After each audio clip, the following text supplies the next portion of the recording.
2020년 12월 20일 삼양제일교회 청년부 대림절 넷째 주 예배를 하나님께 올려드리도록 하겠습니다. 예배의 부름으로 예배의 자리로 다 함께 나아가도록 하겠습니다.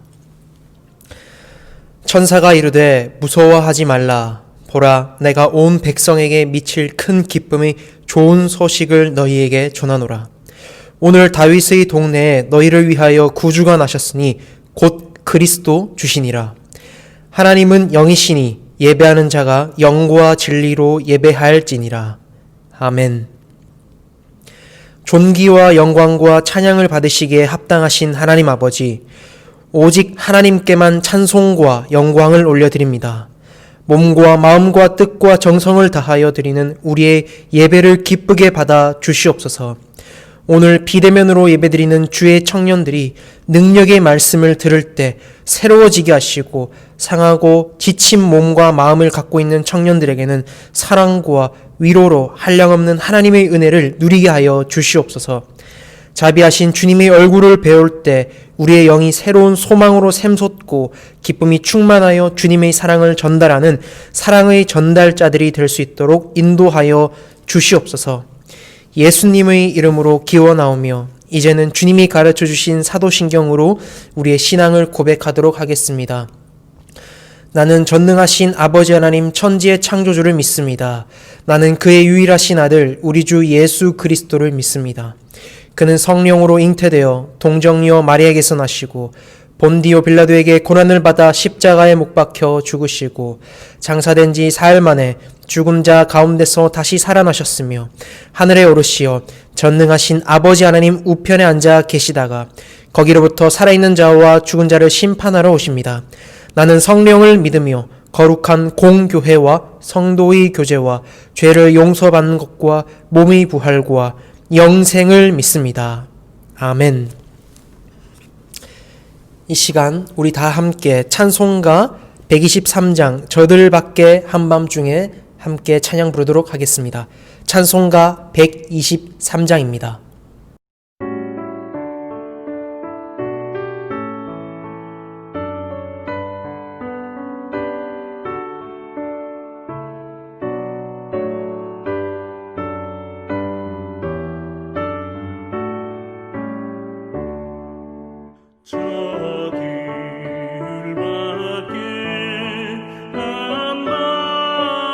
한밤중에 양 틈에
아멘.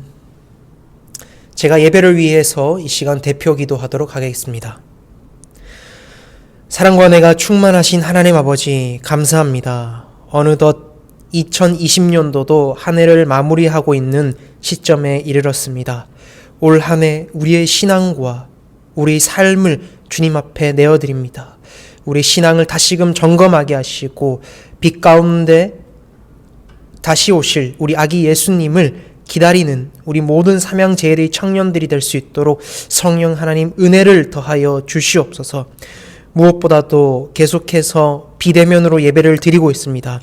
비대면으로 예배를 드릴지라도 각 처소에 성령님 함께 하셔서 능력의 말씀을 들을 때마다 새로워지게 하시고 상하고 지친 몸이 있는 자들에게는 사랑과 위로로 하나님의 한량없는 은혜를 누리는 복된 은혜의 예배의 시간이 되도록 인도하여 주시옵소서. 감사드리며 예수님 이름으로 기도드립니다. 아멘. 오늘 우리에게 주시는 하나님의 말씀은 신약 성경 마태복음 1장 18절에서 25절까지의 말씀입니다. 신약 성경 마태복음 1장 18절에서 25절까지의 말씀을 제가 봉독할 때 살아계신 하나님의 음성을 들으실 수 있길 바랍니다. 예수 그리스도의 나심은 이러하니라. 그의 어머니 마리아가 요셉과 약혼하고 동거하기 전에 성령으로 잉태된 것이 나타났더니 그의 남편 요셉은 의로운 사람이라. 그를 드러내지 아니하고 가만히 끊고자 하여 이 일을 생각할 때에 주의 사자가 현모하여 이르되 다윗의 자손 요셉아, 내 아내 마리아 데려오기를 무서워하지 말라. 그에게 잉태된 자는 성령으로 된 것이라. 아들을 낳으리니 이름을 예수라 하라. 이는 그가 자기 백성을 그들의 죄에서 구원할 자이심이라 하니라. 이 모든 일이 된 것은 주께서 선지자로 하신 말씀을 이루려 하심이니 이르시되 보라, 처녀가 잉태하여 아들을 낳을 것이요 그의 이름은 임마누엘이라 하리라 하셨으니 이를 번역한즉 하나님이 우리와 함께 계시다 함이라. 요셉이 잠에서 깨어 일어나 주의 사자의 분부대로 행하여 그의 아내를 데려왔으나 아들을 낳기까지 동침하지 아니하더니 낳음에 이름을 예수라 하니라. 이것은 살아계신 하나님의 말씀입니다. 아멘. 마태복음 1장 18절에서 25절의 말씀으로 대림절 넷째 주일 임마누엘의 하나님이라는 말씀으로 여러분들과 함께 말씀을 나누려고 합니다. 예전의 크리스마스는 춥지만 따뜻하고 포근했던 기억이 많이 있었던 것 같습니다. 길을 걸어 다닐 때에도 추운 와중에도 옷을 꽁꽁 싸매고 길을 걸어갈 때마다 상점에서 나오는 성탄 캐롤, 또 화려한 조명 아래 꾸며져 있는 성탄 트리, 또 성탄 분위기를 통해서 어느 곳을 둘러보아도 이제 12월이 왔구나, 성탄절이 왔구나, 아기 예수님의 탄생이 얼마 남지 않았구나 라는 분위기를 느낄 수 있었습니다. 그런데 몇 년 전부터인지 이상하리만큼 성탄 캐롤과 성탄 트리 그리고 성탄절의 분위기는 많이 없어져가고 그냥 단지 25일이라는 날짜가 모든 사람들에게 휴일이 되고 하루 우리가 그냥 쉴 수 있는 날로 전락해버린 상황을 보게 되었습니다. 더욱이 올해의 겨울은 또 매서운 한파가 예보되어 있고 코로나로 인해서 우리가 집 밖을 외출을 하지 못하는 이러한 상황 가운데 성탄절의 분위기를 전혀 느껴보지 못하는 그러한 올해의 성탄인 것 같습니다. 설교를 준비하면서 이런 생각이 문득 들었습니다. 아기 예수님도 어둠 가운데 빛으로 이 땅 가운데 오셨고 화려하고 멋진 곳이 아닌, 남들에게 주목받을 만한 곳이 아닌 말구유에서 태어나신 것을 한번 생각해 보면 오히려 화려하지 않은 이번 이 성탄절의 분위기가 아기 예수님의 탄생을 더욱더 깊이 묵상하며 기다릴 수 있는 대림절 기간이 될 수 있겠구나라는 생각을 하게 되었습니다. 사랑하는 우리 청년부 여러분, 오늘은 대림절 넷째 주일로 비대면 예배를 드립니다. 대림절 기간 아기 예수님을 기다리는 저와 여러분들 마음 가운데 세상의 분주하고 화려한 조명, 벗어버리고 오직 예수 그리스도만을 기다리며 그분이 나심을 묵상하는 우리 복된 삼양제일인 모든 청년들 되실 수 있길 주님의 이름으로 축복합니다. 오늘의 본문 내용은 예수님의 탄생에 관련된 이야기입니다. 마태복음 1장 1절에서 17절까지의 내용을 보면 우리가 잘 아는 족보에 대해서 이야기가 나옵니다. 누가 누구를 낳고 누가 누구를 낳고 누가 누구를 낳고 쭉 이렇게 태생에 대한 족보를 우리가 보게 됩니다. 이 족보가 바로 예수님의 족보인 것입니다. 마태복음 1장 1절에 이렇게 기록이 되어 있습니다. 아브라함과 다윗의 자손 예수 그리스도의 계보라. 이렇게 1장 1절에서 17절까지 족보를 통해서 우리는 예수님도 육신으로 인간의 몸을 통해 태어난 인성을 가지신 분이란 것을 확인할 수 있습니다. 그렇다면 오늘 본문인 18절에서 25절의 내용은 인성의 면모가 아닌 다른 면모를 볼 수 있는 장면이 나옵니다. 바로 예수님의 신성인 모습입니다. 예수님이 일반적으로 우리가 생각하는 아기의 태어나는 방법과는 다른 방법으로 태어나셨습니다. 바로 성령으로 잉태되어 태어나신 것입니다. 그렇게 마태복음 1장은 예수 그리스도의 육신으로 오신 인성과 예수 그리스도가 하나님의 아들로서 인류의 죄를 구원하시기 위해서 오신 신성으로 오신 존재를 명확하게 인성과 신성을 보여주는 마태복음 1장인 것을 우리가 볼 수 있는 것입니다. 18절 말씀을 보면 이제 정확하게 예수 그리스도의 나심에 대해서 성경은 기록하고 있습니다. 우리 집에서 가정에서 또 여러분들 위치에서 예배 드리실 때 성경을 펴시고 우리 함께 마태복음 1장 18절의 말씀을 저와 함께 읽어 보도록 하겠습니다. 예수 그리스도의 나심은 이러하니라. 그의 어머니 마리아가 요셉과 약혼하고 동거하기 전에 성령으로 잉태된 것이 나타났더니. 아멘. 예수의 어머니 마리아가 요셉과 약혼을 했습니다. 여러분, 약혼이 무엇입니까? 정식적인 결혼을 하기 전에 혼인을 약속하는 것입니다. 사실상 약혼을 한다라는 것은 가족과 그 외의 친척들 또는 대외적으로 사람들에게 혼인 관계를 선포하는 것과 마찬가지인 것이 이 약혼이지 않습니까? 이처럼 유대인들의 결혼 관습 중 하나가 이 약혼이라는 제도가 그들 가운데 있었습니다. 약혼을 통해서 1년의 기간을 둔 후에 남편이 아내를 집으로 맞이할 수 있었습니다. 그러므로 지금 18절에서 마리아와 요셉은 약혼을 하기도 전에 마리아가 임신했다라는 것을 듣게 되는 것이죠. 사랑하는 아내로서 결혼을 준비하며 결혼을 하겠다라는 마음을 갖고 약혼을 하려 했던 마리아와 요셉이었습니다. 꿈꾸며 바라보며 마리아가 임신을 했다는 소리를 들었을 때 얼마나 요셉의 마음은 요동이 쳤겠습니까? 왜냐하면 아직 결혼도 하기 전, 약혼도 하기 전 상황이었기 때문입니다. 아마 요셉의 마음은 기쁜 마음 대신 수백, 수천, 수만 가지의 오만 생각이 그의 머릿속에 다 흔들어 놓았을 것입니다. 때로는 요셉의 마음 안에 마리아를 향한 분노와 배신감이 차 있었을지도 모를 것입니다. 그의 감정을 마리아에게 표출해도 무방한 상황이고 전혀 이해가 되지 않은 상황이었던 것입니다. 그런데 19절을 주목해 보면 요셉은 어떠한 사람이었는지 우리가 확인해 볼 수 있습니다. 우리 함께 19절 말씀도 저와 읽어보도록 하겠습니다. 시작. 그의 남편 요셉은 의로운 사람이라 그를 드러내지 아니하고 가만히 끊고자 하여. 유대의 결혼 관습인 약혼도 하기 전에 임신한 여인을 이 세상 가운데 알리게 된다면 율법에 기록된 대로 돌에 맞아 죽을 게 뻔했습니다. 마리아의 성령으로 인한 예수의 잉태를 마리아로부터 설명을 들은 요셉일지라도 이해가 되지 않았고 충격적이고 감당하지 못할 일이기에 충분히 세상에 알려서 이 일을 마리아에게 돌을 맞아 죽게 할 수 있는 일이 있었다는 것입니다. 마리아에게 분노와 배신감, 충격적인 일들을 감정적으로 공격하며 세상에 알려도 전혀 상관이 없었던 일이었던 것이죠.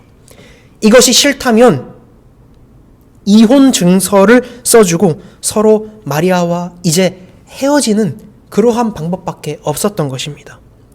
결국 요셉은 조용히 결혼과 약혼을 끊어내려고 그의 마음에는 결심을 했습니다. 이혼 증서를 통해서 결혼과 약혼 관계를 파기하려고 했습니다. 왜냐하면 이 길만이 율법도 준수하고 마리아의 생명도 지킬 수 있는 유일한 방법이었기 때문입니다. 하지만 우리가 주목할 것은 요셉의 의로움입니다. 마태복음 1장 19절 말씀에도 그의 남편 요셉은 의로운 사람이라 이렇게 말씀이 기록되어 있지 않습니까? 성경에서도 그는 의로운 사람이라고 말하고 있습니다. 그는 감정과 상황에 주목하기보다 의로움으로 말씀과 기도의 사람으로 하나님 말씀에 합당하게 하나님께 주목하였던 인물이었습니다. 우리는 감정을 다스리면서 상대의 수치를 덮어주고자 노력했던 요셉의 의로운 면을 주목해 볼 필요가 있는 것입니다. 일반적으로 현대를 살아가는 저와 여러분들 가운데 빼놓을 수 없는 무서운 면이 있다면 이 바로 화와 분노일 것입니다. 자신이 입은 손해를 어떻게 해서든 되갚아줘야 하는 그러한 시대인 거죠. 복수를 꼭 해야 하고 복수를 조장하고 옆에서 부추기는 그러한 사회입니다. 손해를 입지 않았고 그 사람과 전혀 관계가 없을지라도 험담거리를 만들어서 일부러 짓밟아 누르는 모습이 저마다 모습 안에 있는 것을 보게 됩니다. 하지만 그리스도인들은 그렇게 해서는 안 되는 것입니다. 예수 그리스도의 보혈로 말미암아 구원받은 우리는 이를 너그럽게 용서하며 때론 허물을 가려줄 줄도 알아야 하는 것입니다. 고린도전서 6장 6절에서 7절 말씀에 이렇게 기록이 되어 있습니다. 형제가 형제와 더불어 고발할 뿐더러 믿지 아니하는 자들 앞에서 하느냐. 너희가 피차 고발함으로 너희 가운데 이미 뚜렷한 허물이 있나니 차라리 불의를 당하는 것이 낫지 아니하며 차라리 속는 것이 낫지 아니하냐. 아멘. 사도 바울은 분쟁이 있던 이 고린도 교회의 성도들에게 믿지 않는 자들 앞에서 너희들이 서로 고소하고 고발하고 그렇게 하느니 차라리 속아주는 것이 낫지 않겠느냐 이렇게 말씀하고 있는 것입니다.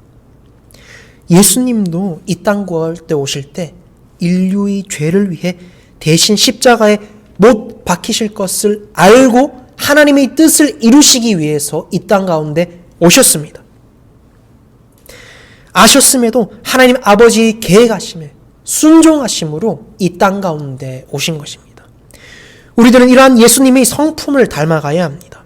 내 주변의 친구, 동료, 가족, 이웃들의 실수와 허물을 들추어내고 험담하면서 더 악화시키기보다는 오히려 예수님처럼 요셉처럼 순종하며 말씀에 서서 말씀에 근거해서 공의로 판단하고 죄와 허물은 감싸고 덮어줌으로써 평화를 이루어내는 자가 바로 복된 그리스도인인 것입니다.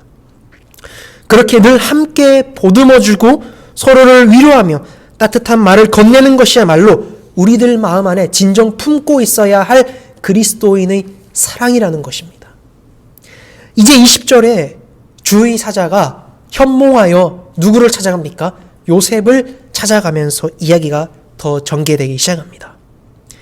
요셉아, 너가 이혼 증서로 조용히 끊어버리려고 하는 저 여인 마리아는 성령으로 잉태된 자란다.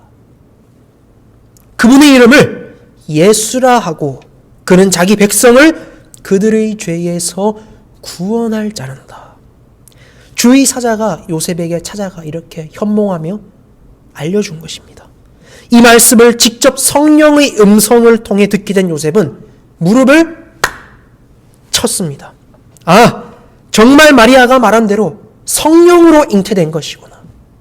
성령으로 예수님을 잉태한 것이구나. 맞구나. 하나님의 음성을, 성령의 음성을 통해 듣고 난 후 요셉은 일말의 흔들림도 없이 말씀에 순종했습니다. 그리고 내적인 갈등과 불안, 분노, 배신감 등 5만 가지의 생각들이 자연스럽게 사라지게 되었습니다. 그런데 이런 예수님의 탄생이 놀랍게도 구약의 시대에 먼저 언급되었고 예언되었다라는 성경 말씀이 있는 것을 우리가 확인해 보게 됩니다. 22절의 말씀을 보면 선지자라는 인물이 나옵니다. 여기서 말하는 이 선지자는 이사야 선지자를 말합니다. 하나님께서는 이사야를 통해서 구약에서 먼저 하나님의 아들 예수 그리스도가 태어날 것이라고 예언을 하셨습니다. 우리 함께 이사야 7장 14절의 말씀을 보도록 하겠습니다. 이사야 7장 14절의 말씀입니다. 그러므로 주께서 친히 징조를 너희에게 주실 것이라. 보라, 처녀가 잉태하여 아들을 낳을 것이요 그의 이름을 임마누엘이라 하리라. 아멘. 오늘 본문 마태복음에서 마리아와 요셉은 상황은 지금 이 현재의 사건인 것입니다. 그리고 과거의 이사야 선지자를 통해서 하나님께서 마리아를 통해 성령으로 잉태되어 태어날 놀라운 일이 있으실 것이라고 미리 예견하셨던 이야기가 바로 이사야 7장 14절의 말씀인 것입니다. 이제 그 말씀이 실제로 현실이 되었습니다. 이와 같이 우리 하나님의 계획하심에는 1.1획의 틀림과 오차도 없으심을 우리가 보게 됩니다. 하나님은 무슨 일을 행하시든 미리 계획하시고 그것을 선지자를 통해서 성령의 음성을 통해서 말씀과 기도 생활을 통해서 신앙생활을 통해서 알리시고 그 과정을 통해서 때론 고난과 어려움과 역경을 더해 주시지만 피할 길을 내사 훈련을 시킴으로 하나님의 사람으로 세워가는 분이심을 우리가 보게 되는 것이지요. 나는 왜 이 땅에 태어났으며 하나님이 나에게 계획하신 일들은 무엇일까? 왜 내가 이 땅 가운데 태어나고 하나님이 원하시며 내가 이끌어 나가야 할 일이 무엇일까? 하나님이 원하시며 나를 통해 뜻하시고자 하시는 일들이 무엇인지 하나님 앞에 늘 질문하며 기도해야 합니다. 그리고 그 질문에 대한 정답은 여러분들 벌써 나와 있습니다. 바로 하나님의 계시의 말씀, 이 성경을 통해서 정답을 확인할 수 있습니다. 그럼에도 아직 나는 하나님이 계획하심을 나를 통해 어떻게 사용하시고 뜻하시고 나타내시고자 하시는 계획하심을 알지 못하신다면 더욱더 하나님의 말씀과 기도에 전진하며 박차를 가하실 수 있길 바랍니다.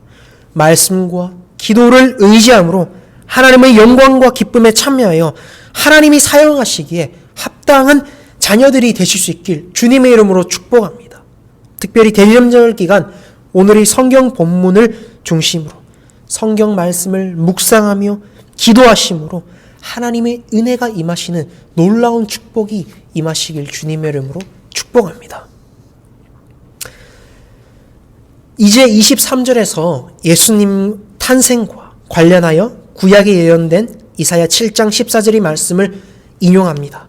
그런데 여기서 여러분 중요한 단어가 나오게 됩니다. 여러분들 한번 마태복음 1장 23절의 말씀을 한번 보시기 바랍니다. 어떠한 중요한 단어가 나오고 있습니까? 임마누엘이라는 단어가 눈에 띄지 않습니까? 여러분들도 신앙생활 하시면서 임마누엘이라는 단어를 많이 들어보셨을 것입니다. 그리고 임마누엘이라는 뜻이 무슨 뜻인지도 알고 계신 분들이 있으실 것입니다. 이 임마누엘이란 무엇입니까? 하나님이 우리와 함께 계시다. 하나님이 우리와 하나님이 나와 여러분들과 함께 계신다. 이것이 바로 임마누엘입니다. 여러분들에게 한번 질문을 한번 해보겠습니다. 마음속으로 한번 생각해 보시기 바랍니다. 천국 가시고 싶으세요? 아니면 지옥 가시고 싶으세요? 예배드리는 청년들 가운데 당당하게 나는 지옥 가고 싶어요 라고 마음속에 드시는 분은 아무도 없을 것입니다. 그렇게 모두 다 우리의 마음에는 하늘 소망을 품고 천국에 가고 싶은 마음이 누구나 다 있는 것이지요. 맞습니다. 우리의 본향은 바로 이 하늘 천국에 있습니다. 하나님의 자녀들의 소망은 바로 이 천국에 있기 때문입니다. 그렇다면 우리가 살아가는 이 땅은 천국을 가기 전 단계일까요? 아니면 이 땅이 지옥일까요? 많은 이들이 이렇게 말하죠. 대한민국은 참 땅덩어리도 좁고 힘들고 먹고 살려면 힘들어. 그래서 이 대한민국 땅은 꼭 지옥과 같아. 나의 삶과 터전과 일터는 너무 힘들어서 지옥 같아. 이렇게 이야기를 합니다. 그 말에 내포되어 있는 참 뜻은 무엇일까요? 그만큼 척박하고 삶을 살아가기가 힘들다 라는 내용이 포함되어 있는 것이지 않습니까? 이와 같이 나의 상황 가운데서 내가 어떻게 살아내고 있느냐, 누구와 함께 살아가고 있느냐에 따라서 우리의 마음이 천국이 될 수도 있고 지옥이 될 수도 있다라는 것입니다. 그런데 오늘 성경에서 예수님은 임마누엘로 우리에게 이미 오셨습니다. 임마누엘로 오시겠다가 아니라 임마누엘로 이미 우리 가운데 오셨습니다. 하나님은 이미 임마누엘로 우리와 함께 계시기를 원하시는 분이십니다. 그렇기에 이미 나와 함께하고 계십니다. 오늘 예배드리는 그곳, 여러분들이 계신 곳에서도 하나님이 계시고 여러분들이 생활하는 모든 그곳에도 하나님은 여러분과 이미 함께하고 계신 것입니다. 그렇게 이곳이 바로 천국이며 내가 만나고 활동하고 살아가는 삶의 터전이 바로 천국이 될 수밖에 없다라는 것입니다. 그러므로 사랑하는 여러분, 우리 삼양제일의 청년들은 무엇보다 복의 근원인 예수 그리스도로 말미암아 임마누엘로 늘 함께 하나님을 붙잡고 전진하실 수 있는 삶을 살아가실 수 있길 축복합니다. 그래야 예수 그리스도를 통해 임하시는 임마누엘, 하나님이 우리와 함께 계시다 라는 축복을 누리시는 복된 삼양제일의 모든 청년들이 되실 수 있길 소망합니다. 바로 그럴 때 우리는 하나님의 진정한 평화, 샬롬을 누리며 이 땅 가운데서도 진정한 천국을 맛보는 것입니다. 평화와 축복의 삶을 늘 나의 일상 삶 가운데서 누리게 되는 것입니다. 이제 끝으로 요셉은 24절, 25절에서 주의 사자를 통해 현몽한 후 즉시 순종하는 모습을 보게 됩니다. 하나님의 음성에는 조금도 의심치 않고 흔들리지 않고 전진하고 있는 요셉의 모습을 보게 됩니다. 의로운 요셉은 말씀과 기도로 무장했기에 예수님의 탄생을 경험하고 하나님의 계획하심에 쓰임받을 수밖에 없었던 인물입니다. 이제 우리 청년들도 요셉이 잠에서 깨어 하나님의 말씀대로 행한 것과 같이 행하는 믿음이 있길 바랍니다. 말씀과 기도로 하나님 앞에 나아갔다면 그 단계에서 머무르지 마시고 만족감을 누리지 마시고 그 상태에서 그치지 마시고 주의 사자 분부한 대로 행한 요셉처럼 세상 가운데 믿음으로 사랑을 전달하고 성령의 말씀대로 하나님의 말씀대로 행하실 수 있는 실천까지 나아가실 수 있는 은혜가 여러분들 삶 가운데 늘 있길 소망합니다. 사랑하는 여러분, 이제 아기 예수님의 탄생일인 성탄절이 얼마 남지 않았습니다. 아기 예수님의 기다리는 대림절 기간, 남아있는 이 대림절 기간 여러분들은 어떻게 기다리며 지내시겠습니까? 이 시간 하나님 앞에 우리 결단하길 원합니다. 하나님을 더욱더 알아가며 그분의 뜻을 구하실 수 있길 바랍니다. 오직 말씀과 기도로 임마누엘의 축복을 누리실 수 있길 바랍니다. 이를 통해 이전의 화려한 성탄절 트리, 길거리에서 흘러나온 성탄절 캐롤, 성탄절 분위기는 사라졌을지라도 흔들림 없는 믿음으로 견고한 반석 위에 서서 아기 예수님의 탄생을 기쁨으로 기다리는 우리 모든 복된 삼형제일의 청년들이 되실 수 있길 주님의 이름으로 소망합니다. 이 시간 제가 기도하도록 하겠습니다. 사랑과 은혜가 충만하신 하나님 아버지 감사합니다. 어느덧 대림절 넷째 주일을 맞이하고 아기 예수님의 탄생을 기다리고 있는 날도 남지 않았습니다. 하나님, 우리 안에 예전과 같이 화려한 성탄절 분위기는 사라졌을지라도 오히려 조용히 이 세상 가운데 어둠 가운데 빛으로 가장 낮은 곳으로 오셨던 아기 예수님처럼 우리 마음 안에도 조용히 흔들림 없는 믿음으로 견고한 반석 위에 서서 아기 예수님의 탄생을 기다리는 우리 복된 삼형제의 모든 청년들 될 수 있도록 주님께서 인도하여 주시옵소서. 또한 저들이 삶을 한 주간 살아갑니다. 살아갈 때 삶 가운데서 오직 하나님 한 분만을 붙잡고 하나님을 바라볼 때 말씀과 기도로 무장하여 의로운 사람 요셉처럼 한 주간도 요셉과 같은 믿음으로 살아가는 우리 복된 삼형제의 모든 청년들 될 수 있도록 인도하여 주시옵소서. 감사드리며 예수님 이름으로 기도드립니다. 아멘. 주기도문으로 2020년 12월 20일 대림절 넷째 주일 삼양제일교회 청년부 예배를 마치도록 하겠습니다. 하늘에 계신 우리 아버지, 아버지의 이름을 거룩하게 하시며 아버지의 나라가 오게 하시며 아버지의 뜻이 하늘에서와 같이 땅에서도 이루어지게 하소서. 오늘 우리에게 일용할 양식을 주시고 우리가 우리에게 잘못한 사람을 용서하여 준 것 같이 우리 죄를 용서하여 주시고 우리를 시험에 빠지지 않게 하시고 악에서 구하소서. 나라와 권능과 영광이 영원히 아버지의 것입니다. 아멘.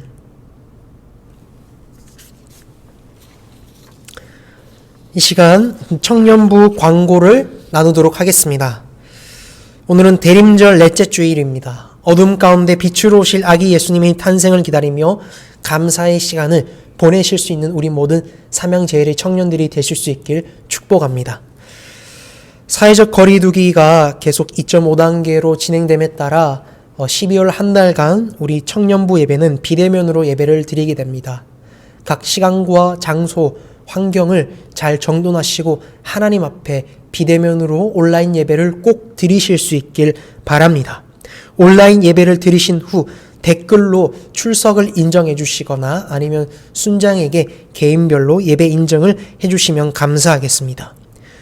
또한 성탄절에 관련된 성탄절 예배는 추후 순장과 청년부 공지사항을 통해서 자세히 안내하도록 하겠습니다. 12월 한 달간 매주 토요일 오전 11시 임원과 순장 청년은 줌 화상에서 모임으로 만나서 함께 기도하는 시간을 갖도록 하겠습니다. 우리가 더욱더 모여서 함께 줌에서 각자 가정에서 기도하실 수 있는 우리 복된 삼양제일의 모든 리더들 되실 수 있길 주님의 이름으로 축복합니다. 이제 한 주간도 여러분들 삶 가운데서 오늘 말씀대로 결단하며 오늘의 말씀으로 묵상하며 한 주도 승리하실 수 있는 우리 모든 삼양제일의 청년들 되실 수 있길 축복합니다. 이상으로 모든 광고를 마치도록 하겠습니다.